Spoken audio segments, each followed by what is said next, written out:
नमस्कार. आपल्या ना या यूट्यूब चॅनलवर आपणा सर्वांचं हार्दिक स्वागत. आज महाराष्ट्रातील नव्हे तर देशातील ज्येष्ठ नेते असलेले शरदचंद्र पवार यांनी एक धक्कादायक म्हणण्यापेक्षा खळबळजनक असं वक्तव्य केलं आहे. त्यांनी आज मणिपूर मध्ये जी आरक्षणावरून हिंसाचार सुरू आहे, मणिपूरच्या दोन जाती आणि जमातीत जी तेढ निर्माण झाली आहे, अशी परिस्थिती आपल्या महाराष्ट्रात निर्माण होऊ देऊ नका असं त्यांनी सर्वांनाच आव्हान केलं आहे. आणि एकंदरीत महाराष्ट्राची वाटचाल मणिपूरच्याच दिशेने सुरू आहे असंही त्यांनी त्याला पुष्टी जोडली आहे. वास्तव हे आहे का? खरंच महाराष्ट्रात पण जाती जाती तेढ निर्माण होऊन जाती मध्ये भांडणं आणि दंगे होतील का, याची आता चर्चा सर्वत्र रंगू लागली आहे. तसं पाहिलं तर 16 महिन्यापूर्वी मणिपूरमध्ये आरक्षणावरून ही जातीमधील मतभेदाची ठिणगी पडली आणि तिचा आगडोम उसळला आहे आणि तो अद्याप शांत झालेला आहे. 16 महिने होऊन गेले तरी या राज्यातील प्रमुख नेत्यांशी गृहमंत्री चर्चा करतात, मात्र पंतप्रधान म्हणून नरेंद्र मोदी यांनी काही चर्चा केलेली नाही किंवा त्या राज्याला भेट द्यावी असंही त्यांनी अजून सुतोवाच केलेलं नाही. महाराष्ट्रात ही अगोदर मराठा मूक मोर्चा,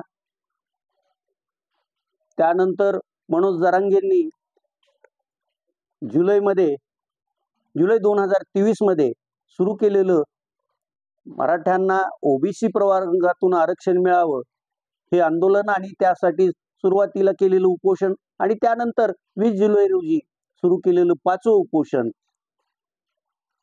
यामुळं मराठे आपल्या जातीला ओबीसीतूनच सरसकट आणि सगळे सोयरे यासह आरक्षण मिळावं ही मागणी लावून धरलेली आहे.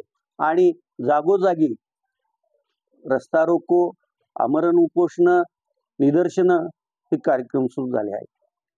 मराठ्यांचं सुरुवातीला हे सगळं आंदोलन शांततेनं सुरू होतं, त्यावेळी त्याला कोणी आक्षेप घेतला नाही. मात्र ज्यावेळी मनोज जरांगे या आंदोलनाच्या याच्यात उतरले आणि त्यांनी पहिल्या आमरण उपोषणाला सुरुवात केली, त्यावेळेस पासून या आंदोलनाला जातीय रंग देण्याचा प्रयत्न काही विशिष्ट लोकांनी केला हे कोणीही नाकारू शकणार नाही. आणि मग त्यातूनच मराठा समाज ओबीसीतून सरसकट आरक्षण मागतोय आणि ते मिळेपर्यंत आपला लढा चालू राहील असं सांगतोय.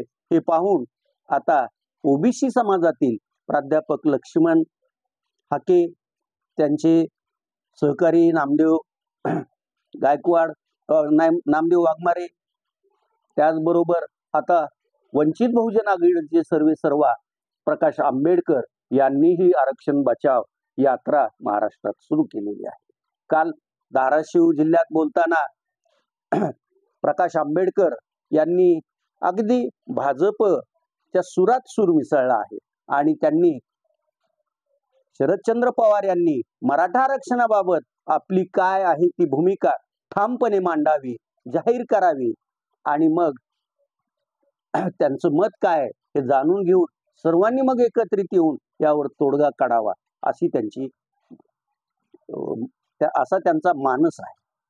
अशीच टीका प्राध्यापक लक्ष्मण हाके पण करत आहेत. याच्या उपर तर लक्ष्मण हाके बरोबर असलेले नामदेवराव यांनी तर मनोज जरांगे नावाचं जे हे नवीन उगवलेलं रोपट आहे त्याला मुख्यमंत्री एकनाथ शिंदे यांनीच रसद पुचवून ते मोठं करण्याचा प्रयत्न केला असल्याचा अगदी जाहीर आणि गंभीर असा आरोप केला आहे. काही मंडळी शरद पवार हेच म्हणून जरांगे पाटील यांच्या आंदोलनाला त्यांचा पाठिंबा आहे, त्यांच्या पूरक अशी ती भूमिका घेतात इथपर्यंत पण लोकांच्या आरोप करण्याच्या मजला गेल्या आहे. त्यामुळं वास्तव काय आहे? वास्तव तसं मराठा समाजात जी गरिबांची संख्या वाढत चालली आहे, त्यामुळं शासकीय नोकऱ्या, शिक्षण आणि इतर याच्यात मराठ्यांना ओबीसी प्रवर्गातून आरक्षण पाहिजे, या मागणीनं जोर धरला आहे आणि या मागणीसाठी रस्त्यावर उतरणाऱ्याची संख्याही दिवसेंदिवस वाढत चालली आहे. आणि हे वास्तव पण आहे. ज्यांच्याकडे 1-2 एकर जमिनीचा आता पट्टा शिल्लक आहे, अशा मराठा बांधवांचं जगणं आता मुश्किल झालेलं आहे. कारण एवढ्या शेतीत उत्पन्न येणार किती, पदरात पडणार किती आणि मग त्यावर अवलंबून असलं आपलं कुटुंब कसं चालवायचं, ही चिंता त्यांना सतत सतावत आहे. आणि या चिंतेचं पूर्ण निवारण होणार नाही, पण काहीतरी हातभार लागेल यासाठी म्हणून मराठा समाजातील असंख्य लोक मराठा समाजाला ओबीसीतून सरसकट आणि सगळे सोयऱ्यासहित आरक्षण मिळावं ही मागणी करत आहे. तसं पूर्वीपासून कुणबी म्हणजे काय की जो शेतात राबणारा तो कुणबी, मग त्यात मराठी आले, मुस्लिम आले, लिंगायत आले, ब्राह्मण आले की जे शेतात कष्ट करतात, शेतात राबतात, ते कुणबी अशी त्यावेळेसची व्याख्या होती. आणि त्यातून आरक्षण मिळणं हे गरजेचंही होतं. मात्र याकडं काही म्हणजे ठराविक 25-30 वर्षापूर्वी अनेकांनी दुर्लक्ष केलं आणि मग अनेकांकडं आपण कुणबी आहोत याची नोंद असलेला कागदच नसल्यामुळं ही परिस्थिती ओढावली आहे.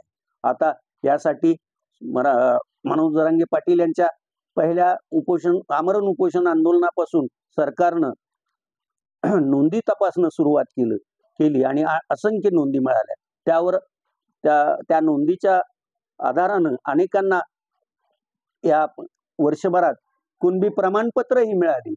आणि मग आता असंच पुढं चालू राहावं ही रास्त अशी मागणी मराठा समाजाची आहे.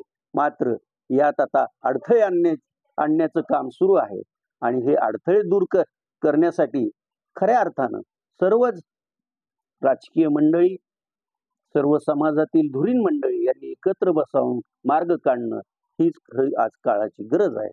आज तुर्तास एवढंच. धन्यवाद.